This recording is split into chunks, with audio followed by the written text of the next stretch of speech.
I should have known something was off the moment Courtney called me that Tuesday afternoon. She never calls. Usually if Brandon needs to reach me, he texts or stops by my apartment on his way home from work. But there she was, her voice artificially sweet through the phone speaker, telling me they were hosting a very important dinner party on Friday and that I was invited.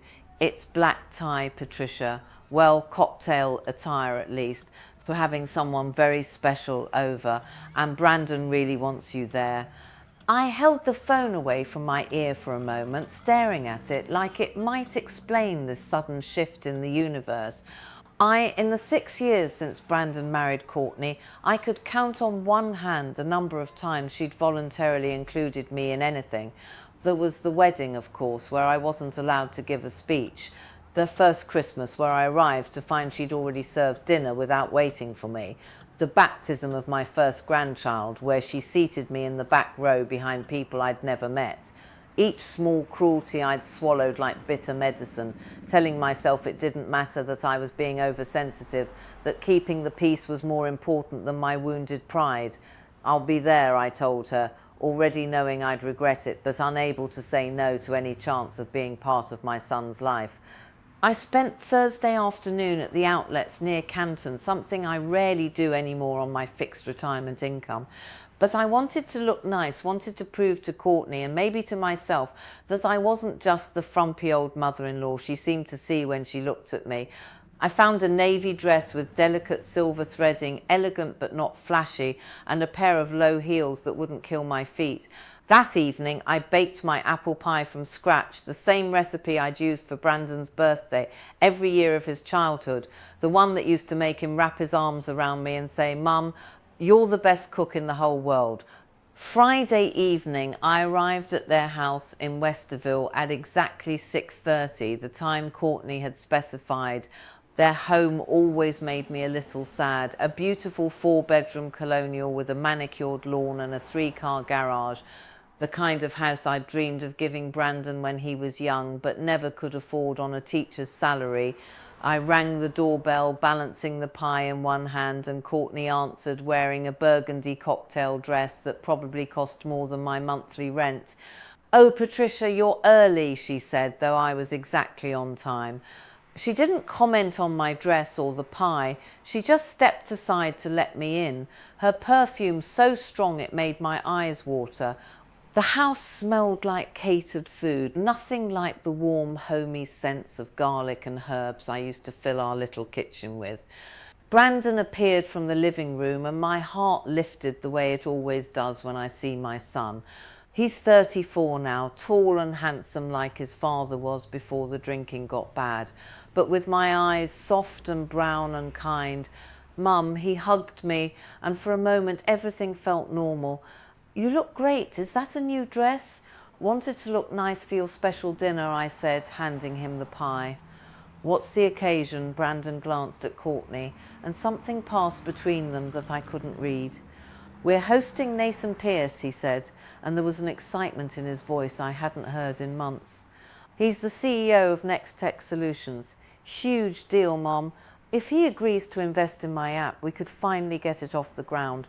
My son had been working on some kind of business management software for the past 2 years, something I didn't fully understand, but that he talked about with the passion I used to see when he was 10 years old and building model rockets in our backyard.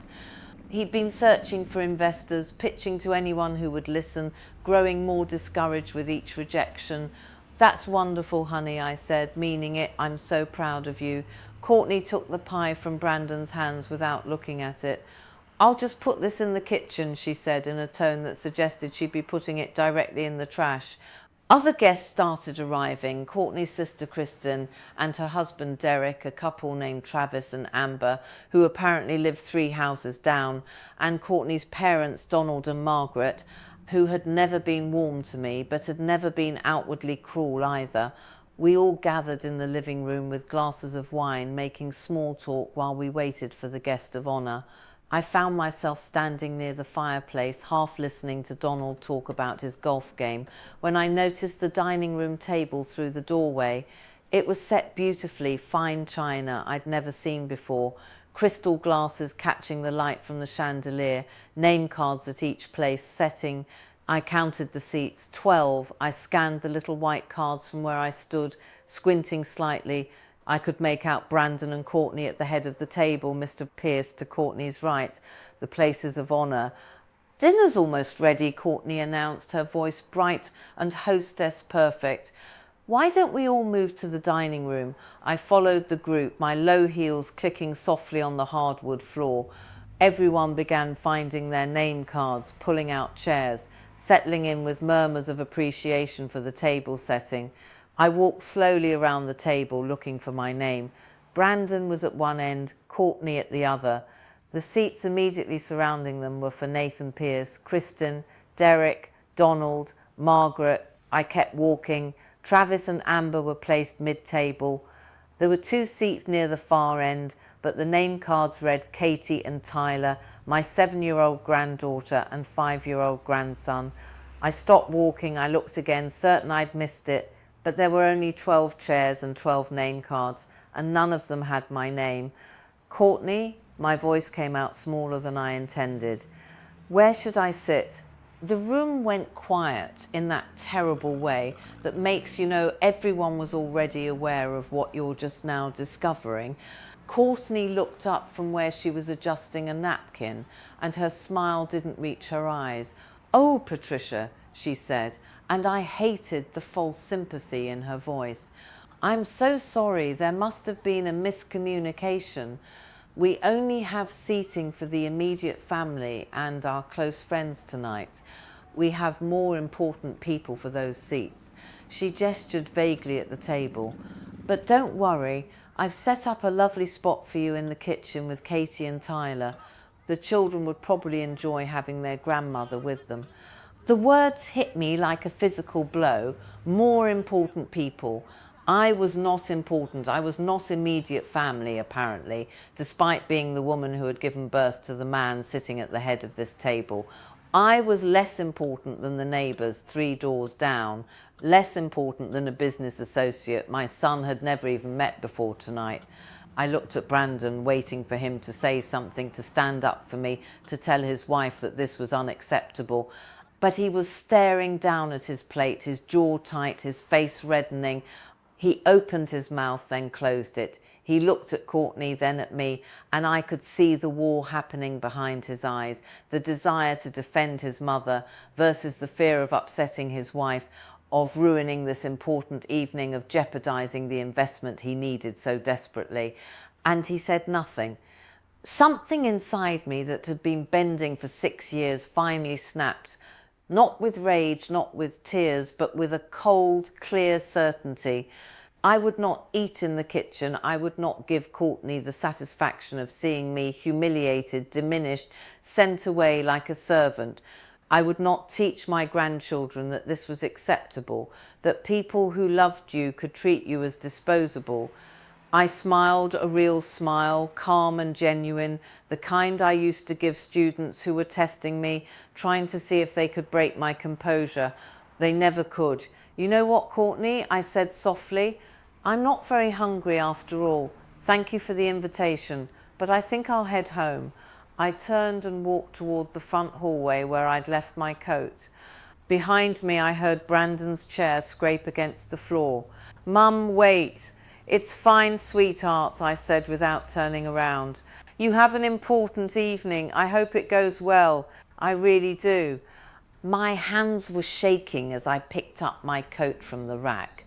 I could feel everyone's eyes on my back. Courtney's parents looked uncomfortable. Kristen was whispering something to Derek. Travis and Amber were staring at their empty plates like they wished they could disappear into them. I pulled on my coat, fumbling with the buttons. My vision was starting to blur with tears I refused to let fall. Not here, not in front of them. I grabbed my purse and walked to the front door, reaching for the handle with a hand that trembled so badly I almost couldn't grip it. Just as I pulled the door open, headlights swept across the front lawn. A sleek black sedan was pulling into the driveway. I stood frozen in the doorway, the cold November air hitting my face as the car came to a stop and the driver's door opened. A man stepped out, tall, probably late 40s, wearing an impeccably tailored charcoal suit. He had salt and pepper hair, stylish glasses, and the confident posture of someone accustomed to being the most important person in any room. He was reaching back into the car for what looked like a briefcase when he glanced up toward the house. Our eyes met, and I watched all the colour drain from his face. He froze, half bent into his car, staring at me like he'd seen a ghost. His mouth opened slightly, and I saw his hand grip the car door frame as if he needed it to steady himself. "Mrs. Caldwell?" His voice cracked on my name, barely above a whisper, but in the quiet suburban evening I heard it perfectly.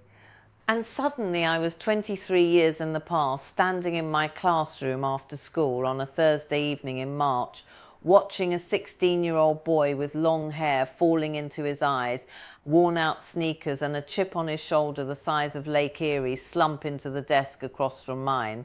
Nathan Pierce, who'd been failing my junior English class because he worked 30 hours a week at a gas station to help his mum pay rent. Nathan, whose father had left when he was 12 and whose mother cleaned houses and still couldn't make ends meet. Nathan, who'd written an essay about the Great Gatsby that was so insightful, so raw and brilliant that I'd known immediately he had something special. He just needed someone to see it. I'd tutored him every Thursday night for 2 years. For free, not because I was some kind of saint, but because I couldn't stand watching a bright kid slip through the cracks the way the system lets so many slip through.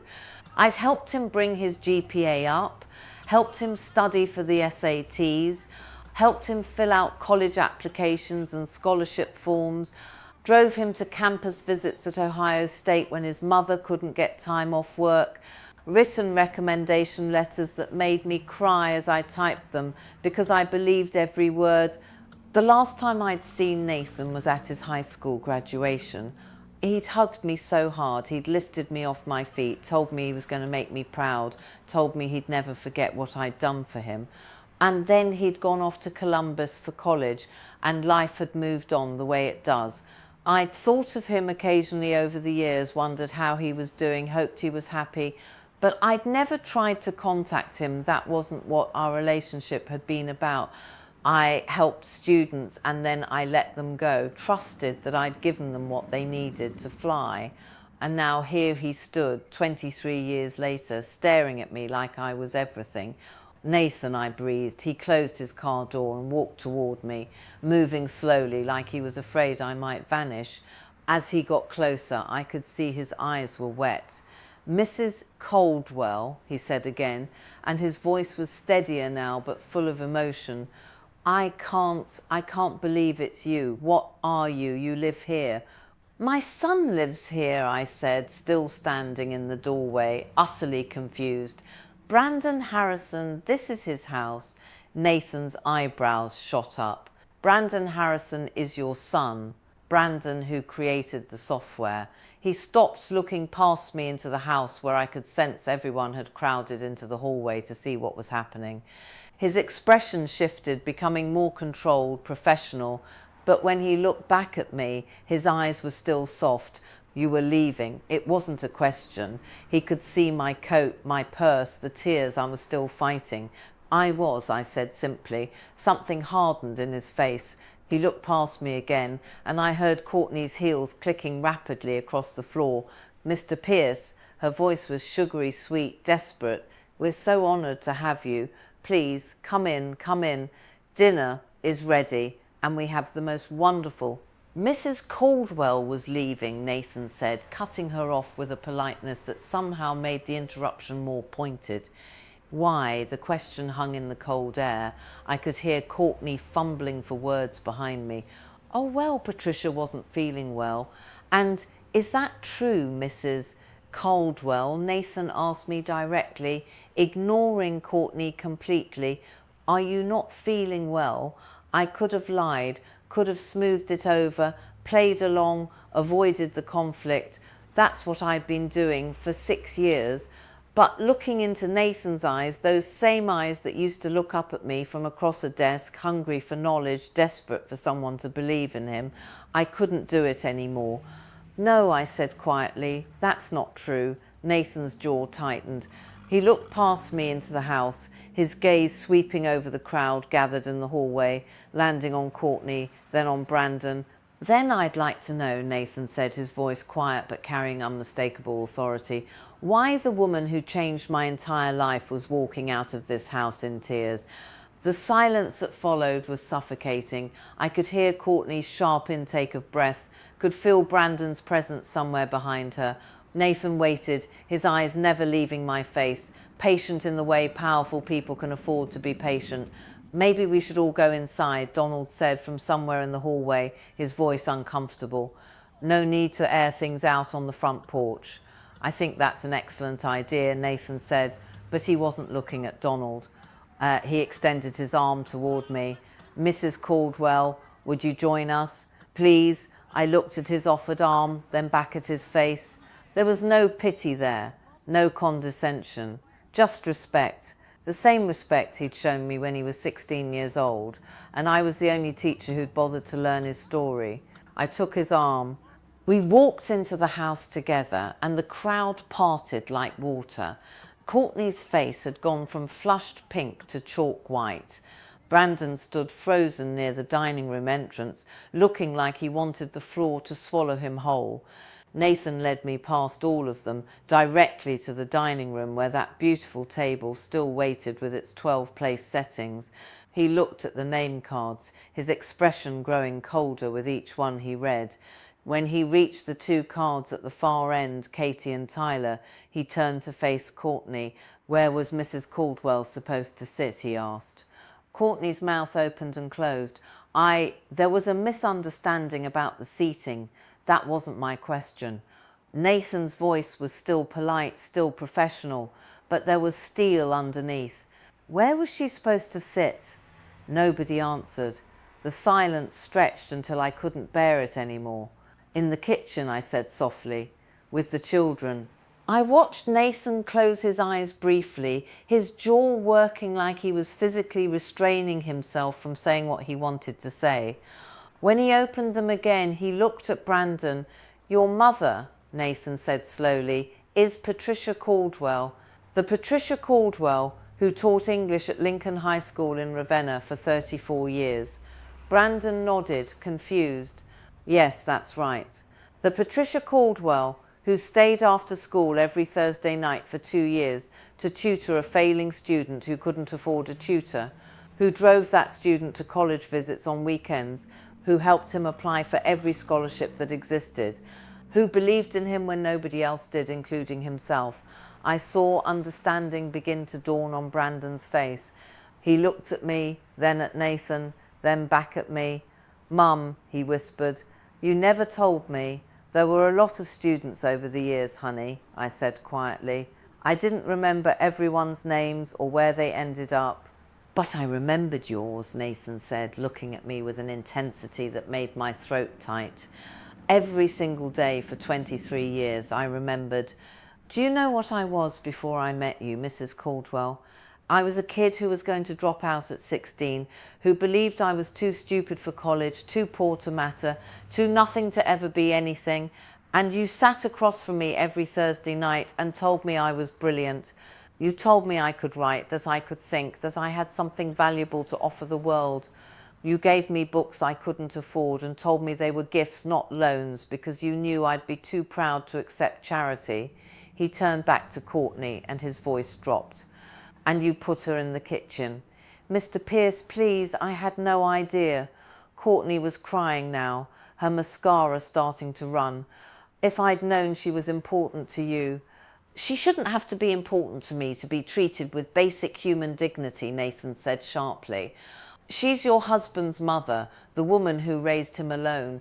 That should have been enough. Brandon stepped forward, his face stricken. Mum, I'm so sorry. I should have said something. I should have. God, I'm so ashamed. I looked at my son, and despite everything, my heart ached for him. He looked like he had when he was 8 years old and had accidentally broken my favourite lamp, devastated, desperate for forgiveness.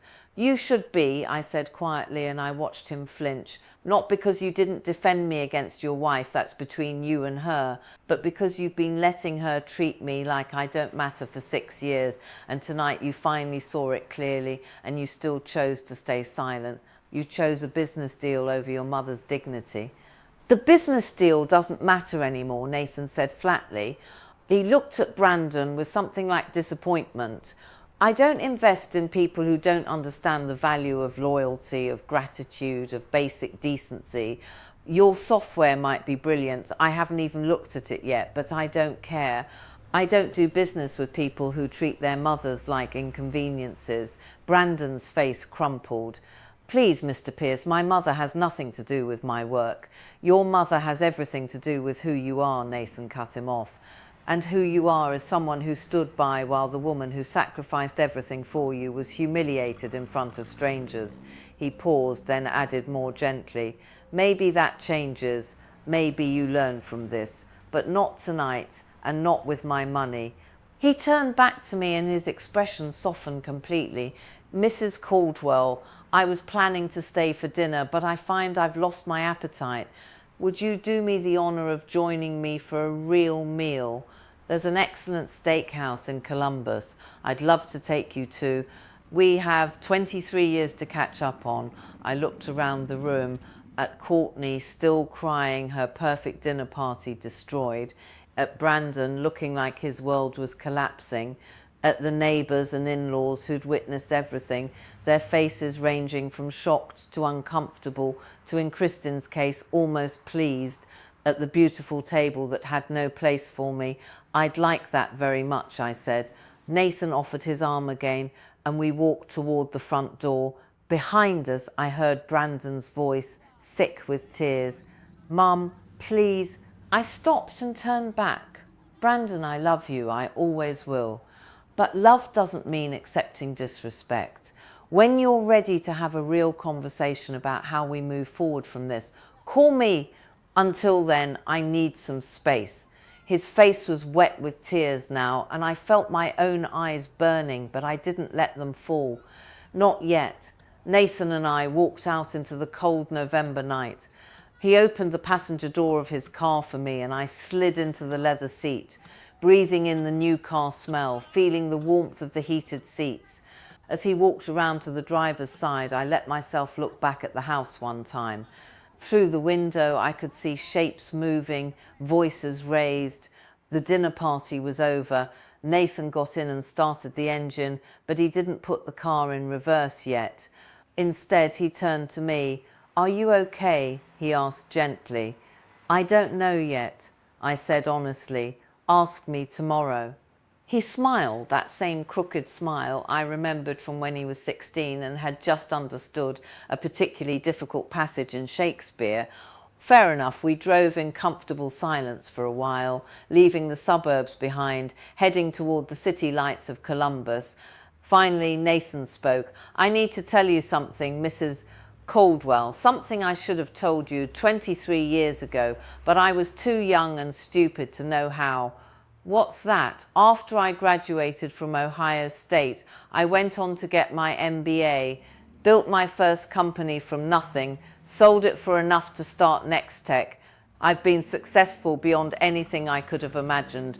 And every single time someone asks me how I did it, I tell them the same thing. I had a teacher who believed in me before I believed in myself. You didn't just help me pass English, Mrs. Caldwell. You taught me that I was worth investing in, and once I learnt that, I couldn't unlearn it. My vision blurred with tears, the good kind this time. I've tried to find you over the years, he continued. Called the school district, but you'd retired, no forwarding information. I wanted to thank you properly, to show you what your investment had turned into. And then tonight, completely by chance, you opened that door. He shook his head, wonder in his voice. Do you believe in fate, Mrs. Caldwell?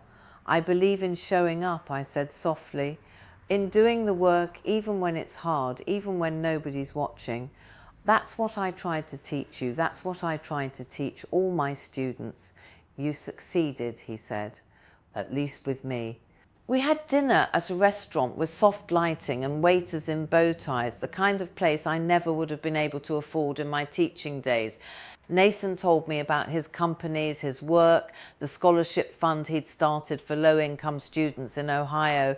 He'd named it the Caldwell Scholarship. He'd been funding it anonymously for 5 years. I cried then right there at the table, and I didn't care who saw 3 weeks later. Brandon showed up at my apartment. He'd called twice and I'd answered, kept the conversations brief but not cold. Now he stood in my doorway looking thinner, older somehow. "Can I come in?" he asked. I let him in.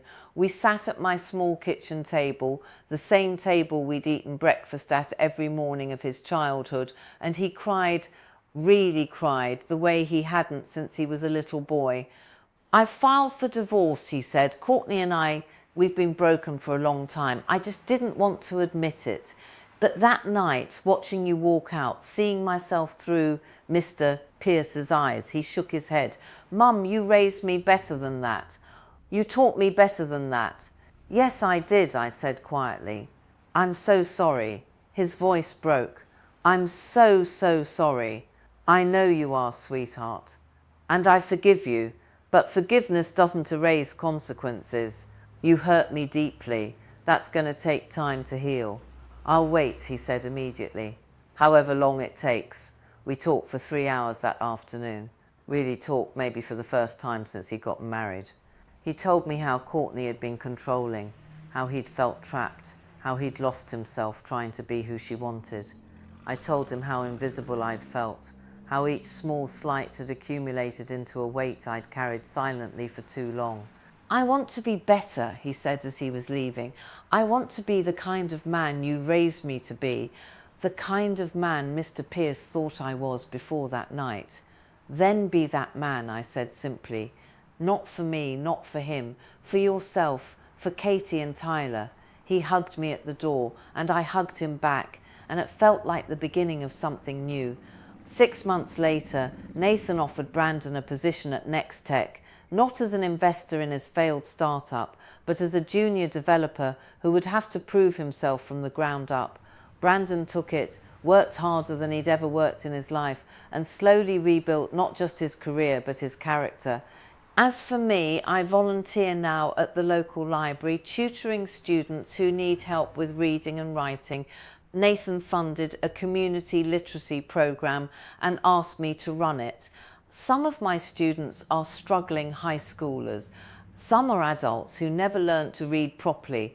Some are immigrants learning English for the first time. And every single one of them I see as worth investing in, because that's what I learnt in all my years of teaching, what was reinforced that cold November night when everything fell apart and came together simultaneously.